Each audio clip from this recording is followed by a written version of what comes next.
요즘 뉴스를 보면 마음이 참 속상합니다. 은밀하게 자행되어 왔던 비리와 불법에 관한 기사가 연일 뉴스를 통해서 쏟아지고 있습니다. 나라의 중요한 기관들이 잘못된 관행으로 깊이 곪아 있는 것을 보게 됩니다.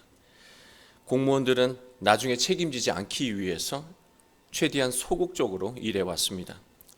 이것은 공무원의 문제가 아닙니다. 이런 상황을 만든 일부 고위 공직자들과 정치인들의 문제였던 것이죠. 하루빨리 잘못된 것들이 바로잡히고 모든 기관들이 정상화되어 국민을 위해 순기능을 잘 수행하는 건강한 나라가 되었으면 좋겠습니다. 곰곰이 생각해 보면 은밀하게 병들어 있는 것은 나라만이 아닙니다. 우리의 마음도 삶도 은밀하게 병들어 있습니다. 우리에게는 말하기 어려운 속상한 일, 속 썩는 대상이 있다는 것입니다. 좋은 일이 있어서 기분이 좋다가도 속상한 것이 떠오르면 금세 마음이 무거워집니다. 힘이 빠집니다. 내면의 속상함이 삶의 전반에 영향을 주고 있는 것이죠. 우린 자기 자신 때문에 속상함이 있습니다. 잘못한 것 때문에, 또 일이 실패한 것 때문에, 자존심 상하는 것 때문에, 열등감 때문에, 후회하는 일 때문에, 지금까지 살아온 일이 한심하게 여겨지는 마음 때문에 우리는 속이 상합니다. 속상한 마음이 자주 들면 삶의 의욕이 사라집니다. 일상이 영향을 받는 것이죠. 또 우리는 우리의 속을 썩이는 누군가가 있습니다. 배우자 때문에 속이 썩고 자녀 때문에 속이 썩습니다. 직장의 동료 때문에 속이 썩습니다. 또 누군가 때문에 속이 썩고 있습니다.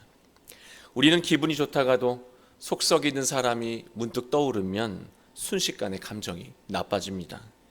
또 그 사람을 만나게 될 것을 생각해 보면 한숨부터 나옵니다. 힘이 빠지는 것이죠. 사람이 건강한 삶을 살기 위해서는 신체도 건강해야 하지만 무엇보다 마음이 건강해야 합니다. 마음 상태가 속상한 상태, 속 썩는 상태에서 벗어나야 하는 거예요. 그렇다면 어떻게 해야 건강한 마음으로 행복한 삶을 살 수 있을까요? 오늘 말씀을 보면 나병 환자가 나옵니다. 그는 병으로 인해서 영혼도 삶도 병들었습니다. 그러나 예수님의 손길을 통해서 치유되고 회복됩니다. 우리 모두 오늘 말씀을 통해 속 썩는 것을 완전히 치유하고 능력 있는 삶을 살게 되시길 주님의 이름으로 축원합니다. 예수님은 갈릴리를 다니시면서 더러운 영에 사로잡힌 사람들을 치유하셨습니다. 예수님의 소문은 갈릴리 전역으로 퍼져나갔습니다. 예수님의 소문을 들은 한 병자, 나병 환자가 예수님을 찾아옵니다. 40절 말씀을 보시면 한 나병 환자가 예수께 와서 꿇어 엎드려 간구하여 이르되 원하시면 저를 깨끗이 할 수 있나이다. 우리는 먼저 성경에서 나오는 나병이 어떤 병인지 알아야 합니다. 지금까지는 문둥병, 한센병으로 우리는 이해해 왔습니다. 그러나 오늘날 의학자들은 성경의 나병은 한센병이 아니라고 말합니다. 레위기를 보면 나병, 짜라하트라는 것에 대해서 설명하고 있는데요. 개역개정은 나병으로 번역했지만 새 번역은 나병을 악성 피부병이라고 표현합니다. 결국 나병은 쉽게 낫지 않는 온몸으로 퍼지는 피부병이라고 할 수가 있겠습니다. 구약은 나병에 걸린 사람들을 부정하게 여겼습니다. 그래서 다른 사람의 거룩함을 훼손하지 않도록 나병 환자를 따로 격리했습니다. 그래서 나병 환자는 육체적으로도 아픔을 겪었지만 심적으로도 깊은 소외감에 시달릴 수밖에 없었습니다. 나병 환자는 헬라어로 레플로스, 더러운이란 뜻의 형용사입니다. 신약에서 말하는 병들은 대부분 어떤 상태를 설명하는 형용사로 되어 있습니다. 병을 명사가 아니라 형용사로 표현했다는 것은 두 가지 의미가 있습니다. 병에 걸렸다는 것은 온전하지 못한 육신의 상태를 의미하는 것이고 또 영적으로 온전하지 못한 상태를 의미하는 말이기도 합니다. 오늘 말씀의 나병 환자는 몸과 마음의 상태가 더러웠던 사람이었습니다. 몸은 그렇다 해도 마음이 더럽다는 것은 죄된 상태를 의미하는 것이죠. 성경에서 말하는 죄는 관역에서 벗어난 상태, 하나님과 단절된 상태를 의미합니다. 우리가 살다 보면 속상한 일은 반드시 생깁니다. 또 우리가 만나는 사람 중에는 반드시 우리의 속을 썩이는 사람이 있다는 것이죠. 속상한 일과 속성 있는 사람이 생긴 이유가 자신에게 있든 외부에 있든 마음의 속상함과 속성음이 지속되고 있다면 그것은 영적인 나병에 걸린 것입니다. 하나님과 단절된 거예요. 40절 한 나병 환자가 예수께 와서라고 되어 있는데요. 여기서 와서라고 하는 동사, 온다라고 하는 동사는요, 과거가 아니라 현재형입니다. 직역하면 한 나병 환자가 예수께 옵니다 입니다. 옛날에 일어났던 일인데 성경은 지금 일어나고 있는 일처럼 기록하고 있다는 거예요. 과거의 일을 지금 일어나는 일처럼 쓰고 있는 이유는 나병 환자에게 일어났던 그 옛날의 일이 이 마가복음을 읽고 있는 독자의 현실에서도 일어나고 있음을 일깨우기 위해서입니다. 나병 환자의 이야기는 바로 오늘 우리의 이야기라고 하는 거예요. 성경 우리가 예수님을 만나야 하는 나병 환자라고 말하고 있는 것입니다. 그러나 예수님을 찾아온 이 나병 환자는요, 나름 성숙한 사람이었습니다. 자신의 내면이 더러운 상태, 죄된 상태에 있음을 자각하고 있었기 때문입니다. 우리는 자신의 영적인 더러움, 죄된 상태를 쉽게 자각하지 못합니다. 자신을 언제나 합리화하기 때문입니다. 속상한 마음이 지속되고 있다는 것은 원인을 외부에서 찾고 있다는 증거입니다. 모든 것은 어쩔 수 없는 상황 때문이고 환경 때문이고 그 사람 때문입니다. 우리는 자신이 죄의 속성에 빠져 있는 것을 감지하지 못하는 거예요. 우리는 기도할 때 자신만 쏙 빼고 환경이 바뀌고 남이 바뀌기를 기도합니다. 그래서 아무것도 달라지지 않고 속상한 상태, 속 썩는 상태가 지속됩니다. 영적인 치유와 회복은 자신의 죄됨을 인정하는 것에서 시작됩니다. 성경은 나병 환자가 치유받는 과정을요, 단계적으로 설명하고 있습니다. 첫 번째, 나병 환자는요, 자신의 더러움을 인정하고 예수님께 나아왔다는 것입니다. 우리는 속상하거나 속 썩을 때 사람을 찾아가서 하소연하거나 세상의 방식으로 해결하려고 합니다. 그러나 이 방법은요, 근본적인 속상함을 해결하지 못합니다. 시간이 지나면 다시 속상해진다는 거예요. 우리는 속상한 마음이 들 때 먼저 예수님에게 나아가야 하는 것입니다. 두 번째, 나병 환자는요, 예수님 앞에 꿇어 엎드려 간구했습니다. 이것은 예수님의 조치를 전적으로 따르겠다라고 하는 순종의 태도입니다. 자기 판단에 따라 말씀을 선택해서 따르면 말씀의 능력은 일어나지 않습니다. 뚜렷한 결단을 하고 전적으로 순종할 때 삶의 변화와 능력이 또 치유가 일어나는 것입니다. 세 번째, 나병 환자는요, 예수님의 능력을 전적으로 신뢰했습니다. 원하시면 저를 깨끗하게 하실 수 있나이다. 그러나 우리는요, 중요한 순간마다 예수님을 전적으로 신뢰하는 것이 아니라 반신반의한다는 거예요. 아무리 예수님이라도 지금 이 현실의 이 문제는 해결할 수 없다고 여긴다는 것이죠. 예수님을 전적으로 믿지 못하면 치유와 능력은 일어나지 않습니다. 예수님은 원하시면 무슨 일이든 하실 수 있습니다. 하고자 하시면 할 수 있는 분이 예수님이라고 하는 거예요. 네 번째, 나병 환자는요, 원하면, 하고자 하면 할 수 있다는 믿음이 있었습니다.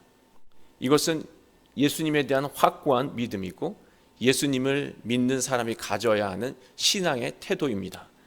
하고자 한다는 것은요, 곧 의지를 말합니다. 저는 이 의지라고 하는 단어가 참 신앙적인 단어라고 생각합니다. 의지는요, 뜻의자, 뜻지자가 합쳐진 단어입니다. 뜻과 뜻이 합쳐지면 강한 의지가 생겨서 무엇이든 할 수 있다는 것입니다. 그렇다면 첫 번째 뜻은 무엇이고 두 번째 뜻은 무엇일까요? 첫 번째 뜻은 예수님의 뜻입니다. 오늘날로 말하면 성령의 마음이 되겠죠. 두 번째 뜻은 나병 환자의 선한 뜻입니다. 할 수 있다는 단어가요, 뒤나마이, 그 뒤나마이의 명사형이 바로 우리가 잘 아는 뒤나미스, 권능입니다. 예수님의 뜻과 개인의 선한 뜻이 합쳐지면 권능이 일어나는 거예요. 무엇이든 할 수 있는 것입니다. 예수님의 뜻과 개인의 선한 뜻이 합쳐지면 권능이 일어나는 거예요. 무엇이든 할 수 있는 것입니다. 자신의 더러움을 예수님을 통해 깨끗이 하겠다는 나병 환자의 뜻과 예수님의 뜻이 하나가 된 것입니다. 그렇다면 예수님의 뜻은 무엇이었을까요? 41절 말씀입니다. 예수께서 불쌍히 여기사 손을 내밀어 그에게 대시니 이르시되 내가 원하노니 깨끗함을 받으라 하시니, 내가 하고자 한다, 깨끗해져라. 예수님의 하고자 하는 그 의지는 어느 마음에서 왔을까요? 바로 불쌍히 여기시는 마음에서 예수님은 하고자 하는 의지가 생기신 것입니다. 예수님 죄성에 짓눌려 살아가는 나병 환자를 불쌍히 여기셨습니다. 불쌍히 여기시는 마음에서 바로 치유하고자 하시는 그 뜻이 생긴 것입니다. 우리는 불쌍히 여기는 마음에서 권능이 나온다는 것을 잊지 말아야 합니다. 우리는 자신에게 실망하고 낙심할 때 자기 자신이 참 미워집니다. 자신이 한심하게 여겨지면 마음이 늘 속상하죠. 그러나 이 순간에 우리가 하나님의 말씀 안에서 자신을 불쌍히 여기며 하나님이 나를 사랑하신 것처럼 나 자신을 온전히 사랑할 수 있다면 우리의 상한 마음이 치유되고 삶은 회복되기 시작할 것입니다. 또 우리가 타인 때문에 속이 썩는 이유는요, 상대가 내 뜻과 달라 밉기 때문입니다. 미움의 감정은 상대를 이해하지 못하게 만듭니다.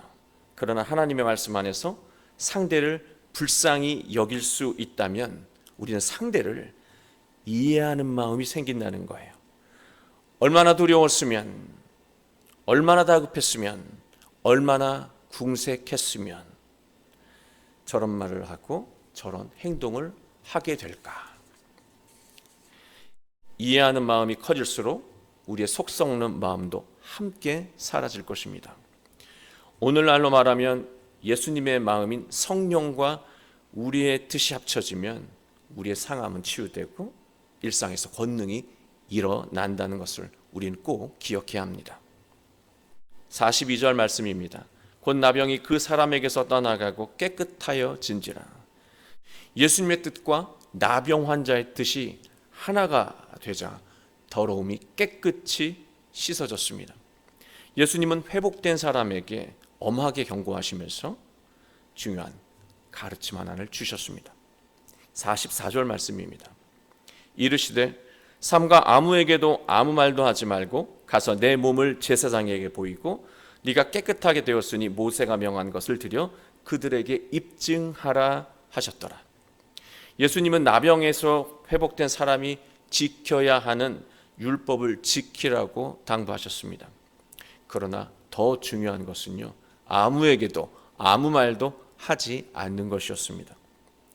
왜 예수님은 나병이 나은 것을 보여주라고 하면서 보여주면서 어떻게 말을 하지 말라고 하신 것일까요? 마음과 삶의 더러움이 완전하게 깨끗해지는 것, 완전하게 회복되는 것은요, 말로 하는 것이 아니라 깨끗해진 삶으로 증명하는 것이기 때문입니다. 신앙은 입으로 말하는 것이 아니라 변화된 삶으로 증명하는 것입니다. 이것은요, 예수님의 말씀을 무조건 맹목적으로 순종하라는 뜻이 아닙니다. 예수님의 말씀을 통해서 깨끗해진 마음, 예수님의 가르침을 통해서 깨달은 그 선한 뜻으로 살라는 말씀이에요. 구약을 보면 아람의 군대 장관 나아만도 나병에 걸렸죠. 나아만은 하나님의 말씀에 전적으로 순종했고 또 그 결과 나병이 깨끗이 나았습니다. 그러나 그 전에 중요한 과정이 있었습니다. 여종을 통해서 깨달은 것이 있었습니다. 하나님의 말씀 앞에서 자신의 생각과 판단은 중요한 것이 아님을 깨닫고 난 후에 기쁨으로 순종했고 그 순종을 통해서 나병이 나았다는 거예요. 우리가 예수님의 말씀으로 선한 뜻이 생긴 후에 기쁨으로 순종할 때 우리의 상함이 치유되고 삶의 능력이 일어난다는 것입니다. 44절 첫 단어를 보면 이르시되라고 하고 있잖아요. 이 말씀하신다는 뜻인데 이것도 현재형입니다. 직역하면 예수님이 말씀하십니다. 신앙을 말로 하지 말고 삶으로 살라는 이 가르침은 오늘 우리에게도 그대로 적용되는 가르침이라고 성경은 말하고 있는 것입니다. 그러나 45절을 보면 회복된 사람은요, 사방으로 돌아다니면서 자기가 나은 것을 말로 떠들었습니다. 덕분에 예수님은 더 유명해지셨습니다. 그러나 그 일로 인해서 예수님은 다시는 드러나게 동네에 들어가지 못했다고 성경은 기록하고 있습니다. 45절은 중요한 의미가 있어요. 예수님은 입으로 신앙생활하는 사람과 함께하기 어렵다는 것입니다. 예수님이 그의 삶으로 들어가서 권능을 일으키시는 것이 매우 어려워진다는 거예요. 입으로 신앙생활을 하면 의지가 있어야 권능이 일어납니다. 예수님의 뜻과 예수님을 통해 생겨난 나의 선한 뜻이 하나가 되고 합쳐져서 순종으로 이어질 때 우리는 오랜 시간 우리를 짓눌러온 속상한 마음에서 벗어나 능력을 발휘하며 복된 인생을 살 수 있습니다. 사랑하는 성도 여러분, 우린 여전히 나 자신 때문에 속상하고 누구 때문에 속이 썩습니다. 그러나 이런 마음에 익숙해지면 안 됩니다. 이런 마음을 방치해서는 안 됩니다. 지금 예수님에게 나아가 자신의 부정함을 인정하고 새로운 뜻을 품어야 하는 것입니다. 우리의 선한 뜻과 예수님의 뜻이 합쳐지면 못할 일이 없습니다. 안 되는 일이 없습니다. 우리의 삶에는 치유와 권능이 일어나게 될 것입니다. 우리 모두 매 순간 예수님 앞으로 나아가 새로운 뜻을 품고 감동적인 인생을 살아가게 되시길, 그런 가정을 이루게 되시길 주 예수 그리스도의 이름으로 축원합니다.